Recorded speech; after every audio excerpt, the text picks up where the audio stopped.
Denver. Ladies and gentlemen, Trevor Siemian officially named the Broncos starting quarterback.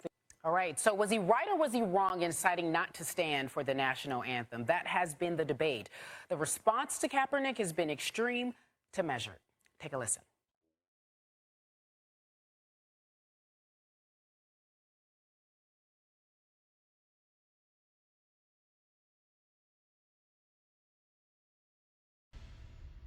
All right, so the conversation continues. The act, protesting the anthem, is what so many are divided on. And so we want to discuss this conversation in and outside the world of sports. Welcome to SportsCenter Coast to Coast. I'm Cari Champion here. Meanwhile, born from a Twitter account that was set up to make fun of ballers with no game, Division VI bound dunk ball is now a legit emerging amateur basketball league across the country.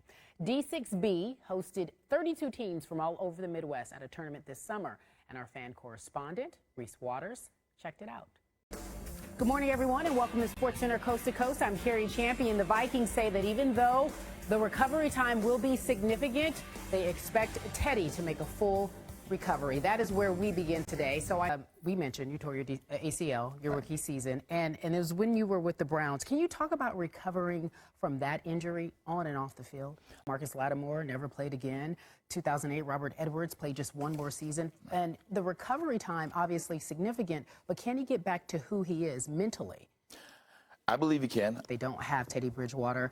Obviously, the Packers the favorite. Who else should we be looking out for? Well, being a Detroit guy, obviously, you know what comes to mind. I hope he can. Maybe if he gets with the right guy, i.e., the Dallas Cowboys, and Jason Garrett, guy that plays quarterback, guy as a head coach, that can pull some quarterback talent. So maybe it's just the right situation. I'm hoping. You hope. All right, so opening weekend of college football ahead of us. Michigan coach Jim Harbaugh already saying, okay, so I already know. I apologize. I got a little excited. You got excited. I couldn't even finish. He already says that he thinks that they'll be a favorite. Year two for him. What do you see? What do you project for the season? The way he approaches the game. He's intense. Yeah, he is intense. I played for him. He's very intense. Yeah, you like it.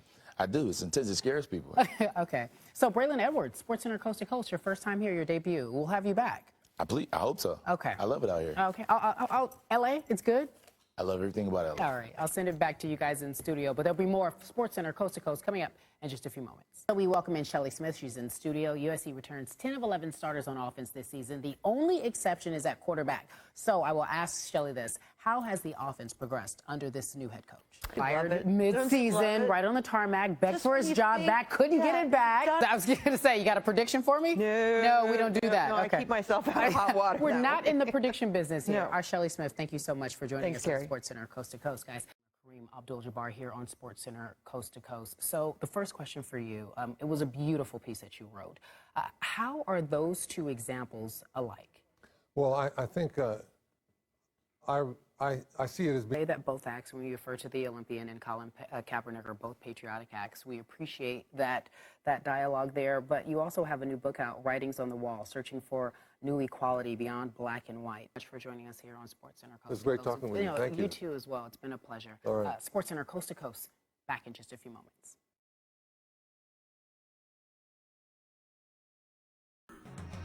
Good morning, everyone, and welcome to SportsCenter Coast to Coast. I'm Cari Champion. The first college football weekend is here. You know what that means. Saturdays are booked. I'm going to talk to David about that because I need to know. David continued his protest last night and kneeled during the national anthem before the 49ers preseason finale at San Diego. But this time, he was not alone. Safety Eric Reed joined him as the crowd booed. Former Green Beret and former Texas long snapper Nate Boyer spoke to us on Coast to Coast about this open letter he wrote to Kaepernick, expressing his initial disappointment but eventual respect. Joining me now on SportsCenter Coast to Coast is Roz Godamwade. Roz, you're an analyst for the New York Liberty, so I thought it would be great to have you on. Before the hiatus, we saw that in Bump, in which we know that there was a lot of social activism. The women of the WNBA were using their platform, and they were loud and they were proud. Since they've been back from hiatus, what conversations have taken place between the league and the players? The league and the union got together. They didn't just try to dive in and go on their own. They actually sought out the help of people who are experienced in making changes, social community changes. They spoke to educators, community leaders, activists from all parts of the parties where people can really get to know each other. And Swin also pointed out there's a big focus on voter registration. Right. Getting in those. That's where it starts. Exactly. The league and these stars that we see behind us right here. And I love the WNBA, but it needs to grow. We all can admit that. And do you believe movement, social movement? It's older people. It's also some people my age. Maybe we're trying to reach out to those younger people to come and connect with the team. But I can speak for New York when I say they're doing a couple things right. We're in competition of some sort because Actually, we really are. Let's talk about the playoffs because we're approaching the WNBA playoffs. I want to talk about what the format is, and I want to talk about who you think the MVP will be. Right. So I actually think. Shout out to Nneka. Shout out to Nneka. No bias there. I no, she's playing well. I know. I'm kidding. Because she's being great, and she is someone I love. But I actually think the MVP comes from New York. But I spoke with Bill Lambier, the head coach, and I said, what do you think about this MVP race? You know, that Tina could potentially not win it. And he said, well, I think if we didn't have Tina Charles. For you, this will be a good one. I know that you are also, many jobs, sideline reporter for the Warriors. There's a story. There's a big story there. I don't know if you heard of it. Kevin Durant. Who's that? He came to the Warriors. Oh, crazy. Okay. I hadn't heard anything about that. Crazy. Tell me, you were at the Olympics. Tell me a little bit about his interaction. With scoring. Love it. And they did that in an offense on a U.S. team that had a really hard time moving the ball. That offense was very sticky, a little stagnant. Right. The Warriors moved the ball a lot better. I think you're going to see much more beautiful offense when they move the ball and make the defense have to move and shift, and then gaps open up. Let me tell you something. I'm excited to see the super team. You are.